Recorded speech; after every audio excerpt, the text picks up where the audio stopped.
Menjelang bulan Ramadan, Majelis Ulama Indonesia mengeluarkan fatwa tentang hukum vaksinasi COVID-19 saat berpuasa. Dalam rapat Komisi Fatwa kemarin, MUI menyatakan vaksinasi COVID-19 yang dilakukan dengan cara injeksi intramuskular tidak membatalkan puasa. Injeksi intramuskular adalah injeksi yang dilakukan dengan cara menyuntikkan obat atau vaksin melalui otot. Ketua Bidang Fatwa MUI Asrorun Niam Soleh menegaskan, hukum melakukan vaksinasi COVID-19 bagi umat Islam yang sedang berpuasa dengan cara injeksi intramuskular adalah boleh sepanjang tidak menyebabkan bahaya.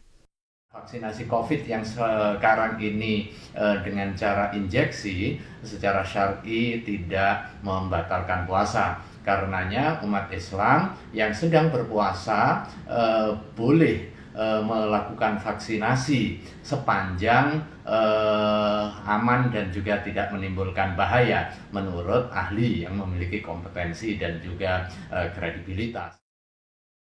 MUI juga memberikan 3 rekomendasi soal vaksinasi COVID-19 saat bulan Ramadan. Di antaranya pemerintah dapat melakukan vaksinasi COVID-19 saat bulan Ramadan untuk mencegah penularan COVID-19 dengan memperhatikan kondisi umat Islam yang sedang berpuasa. Pemerintah dapat melakukan vaksinasi COVID-19 pada malam hari di bulan Ramadan terhadap umat Islam yang siangnya berpuasa, serta umat Islam wajib berpartisipasi dalam program vaksinasi COVID-19 yang dilaksanakan oleh pemerintah untuk mewujudkan kekebalan kelompok dan terbebas dari COVID-19. Seperti diketahui saat ini program vaksinasi pemerintah telah berjalan dalam 2 tahap. Tahap pertama dimulai pada 17 Januari 2021 dan tahap kedua dimulai pada 17 Februari 2021.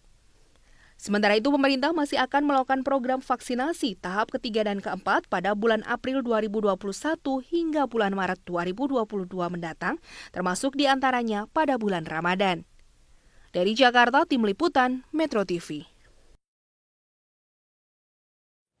Ketua MUI Bidang Fatwa Asrorun Niam Soleh menyatakan ibadah puasa Ramadan tidak menghalangi program vaksinasi yang dijalankan oleh pemerintah sebagai upaya untuk menciptakan antibodi atau kekebalan masyarakat untuk memutus mata rantai penyebaran COVID-19. Namun MUI mengingatkan bagi penerima vaksin agar waspada terhadap kondisi kesehatan di saat dilakukan penyuntikan vaksin, terutama terkait kondisi fisik individu pada saat sedang berpuasa.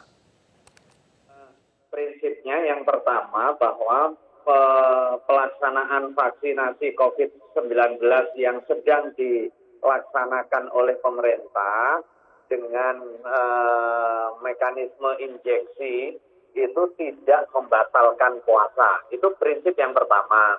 Karenanya ibadah puasa Ramadan tidak menghalangi program vaksinasi untuk mewujudkan salah satu ikhtiar membangun kekebalan kelompok guna memutus mata rantai peredaran COVID-19. Cuma pelaksanaannya harus melihat kondisi faktual yang sedang berpuasa, apakah berpengaruh ketika dilakukan vaksinasi dalam keamanan dan juga daya tahan tubuhnya. Karenanya prinsipnya dia tidak membatalkan puasa dan boleh melakukan vaksinasi pada saat sedang berpuasa ketika tidak terjadi bahaya baik pada dirinya maupun pada orang lain. Kalau ternyata pada saat kita vaksinasi di bulan Ramadan di siang hari, kemudian kita divaksin sedang berpuasa dan sehat-sehat saja ya nggak apa-apa. Tetapi kalau ternyata berdampak melemahnya kondisi tubuh, kemudian menurut dokter perlu untuk tidak berpuasa, maka kita bisa tidak berpuasa, kemudian mengganti pada hari yang lain. Atau pilihannya vaksinasi dilaksanakan pada malam hari pada saat kondisi fisik bugar.